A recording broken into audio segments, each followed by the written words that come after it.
You know, a struggle has to start. It does not start in its end form. It starts. It's an incipient manifestation, which by definition has many weaknesses. You know, it's in Egypt, which I'm not going to comment on extensively. You know, it's a question of whether the glass is half empty or the glass is half full. You know, consider how many decades the Egyptian people languished under an open military dictatorship that was considered eternally unmovable. But that turned out not to be the case. This is a mere 2 years later. It's a phase. And you know, this is part of the glass half full as opposed to the glass half empty, what's not happened.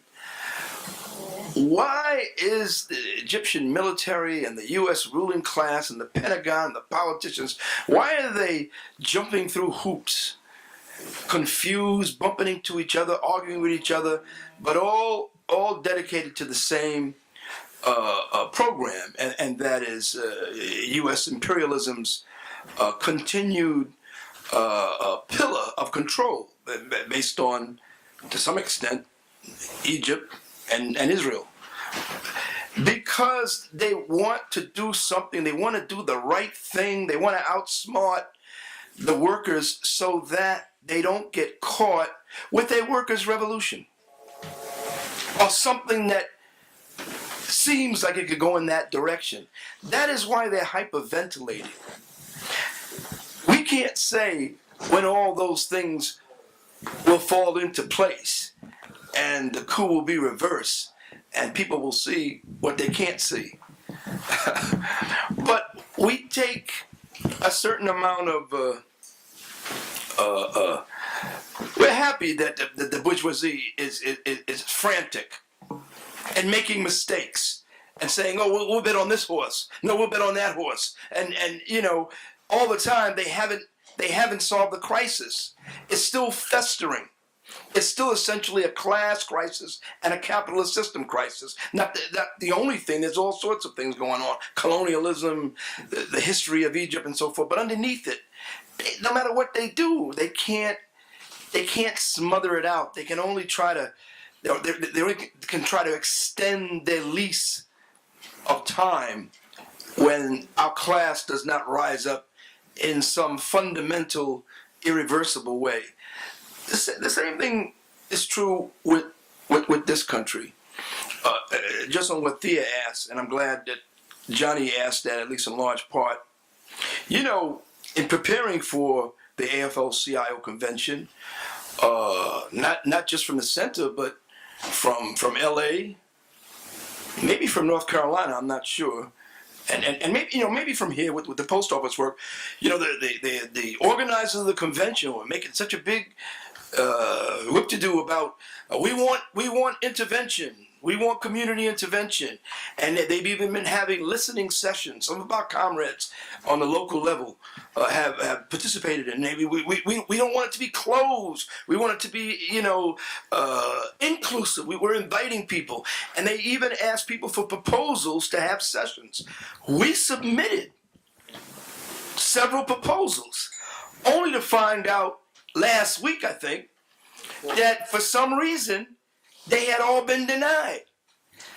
And we were still thinking maybe that's just a bad coincidence, or maybe it's some other social democratic force, I suspect, that is saying, well, you know, what is our job as social democrats? You know, especially at a time when the struggle's sharpening and things are heating up. Is it to smash the bosses? To light the torches that lead toward the revolution? No, to stop workers' world. And to stop whoever else is militant. You know, we don't know that that's true. But I'll tell you the truth. I know that all the comrades that have been working on it, that's what went through their head. This is no coincidence. So that's nice letters. Oh, thank you for your letter. Thank you for your, but we're sorry. You know, we got, you know, and please come, you know, yada, yada, yada, you know. So it seems like somebody is trying to keep us out. of the convention. So a part of our struggle may be to get in. And we're not marching on the convention. We're not going to war with the bureaucracy, like that. I mean, if we have to climb in the window, we'll get in there.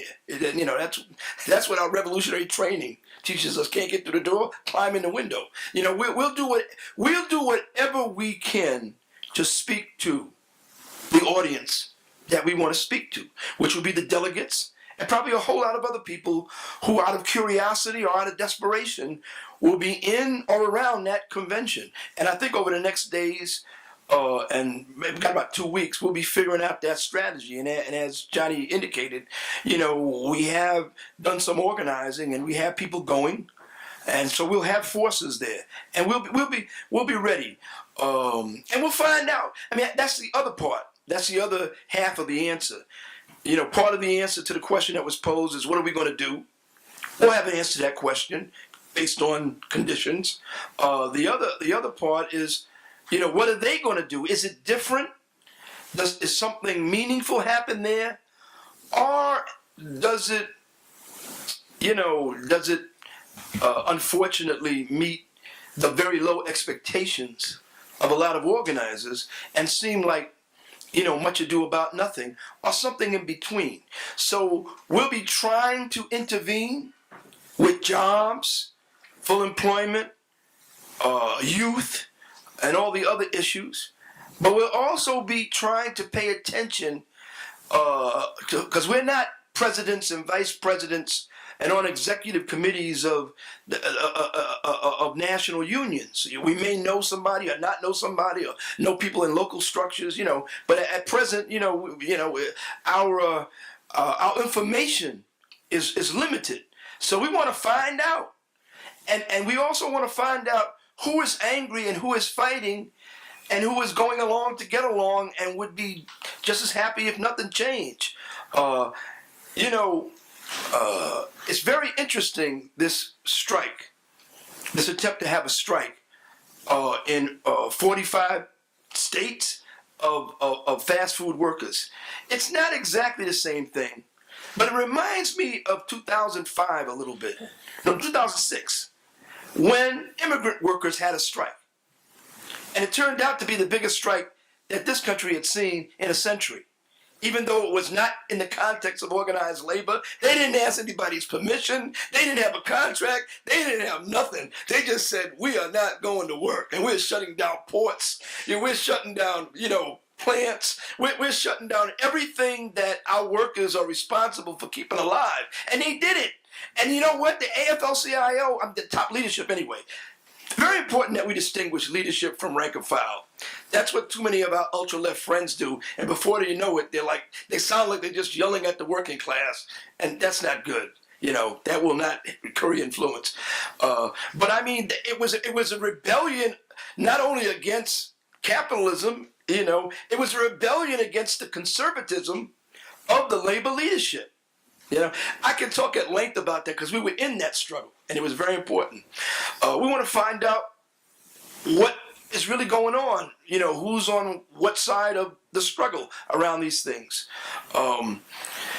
Nothing revolutionary is going on in the AFL-CIO. If anything I said left that impression, let me correct it. Nothing revolutionary is going on inside the AFL-CIO. Their biggest problem is that they are still trapped by a tradition of bourgeois politics. They are still trapped by bourgeois ideology, by conforming to the norms of capitalism.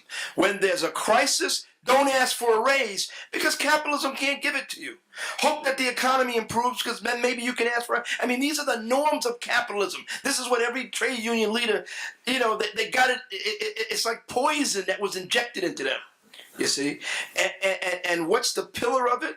Not the only pillar, but a big pillar, the Democratic Party, which says, we are your party. You can go no more revolutionary than we are. And what are we based on? The norms of capitalism.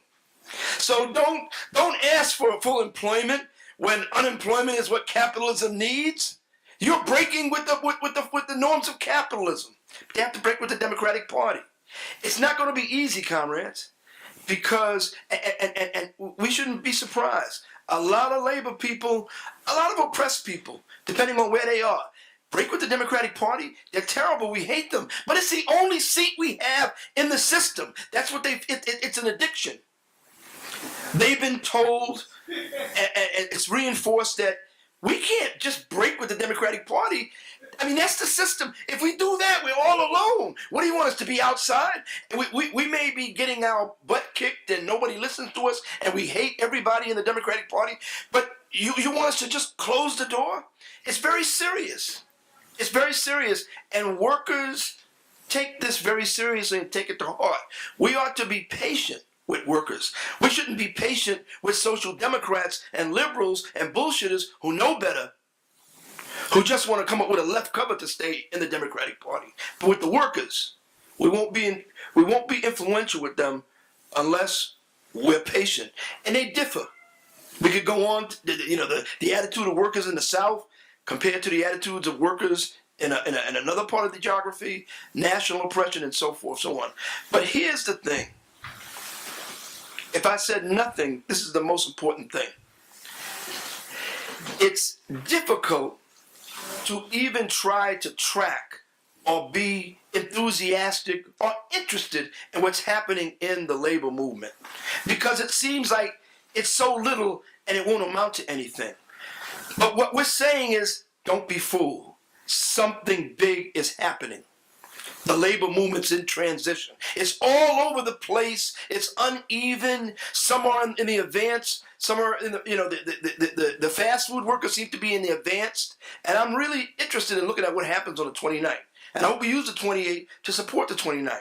And then some sections of our class are fearful of losing everything, and they are either in retreat or in a state of paralysis. But don't kid yourself, Workers' World Party. Our class and its organizations are not static. They are in transition. And what direction are they moving in? What direction is economic development pushing them in? A more progressive, more inclusive, more militant, revolutionary direction. And that is an invitation to a communist organization to do work amongst them, to curry influence and win them. And if we don't see that, we will miss it.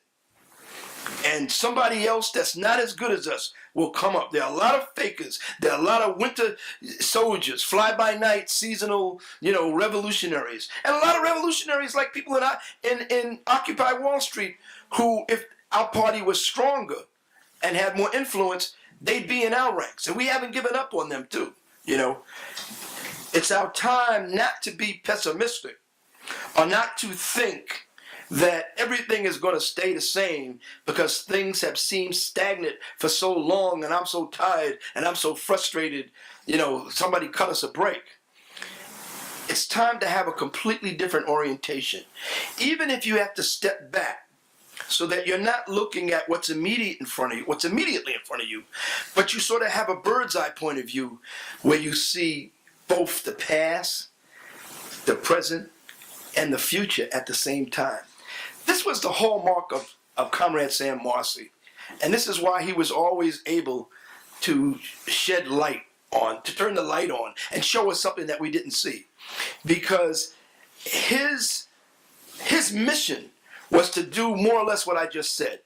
Not just be affected by what's happening or some setback, but to step back, take time, and look at everything dialectically. The past, the present, and where things are going. And he clarified things for us. And more often than not, he was right. He was always forward-looking. And I'll tell you right now, if you went and got his document from about 1953 or something like that, it posed a question. What is the destiny of the American working class? You would be impressed about how it seems as though he's writing about 2013.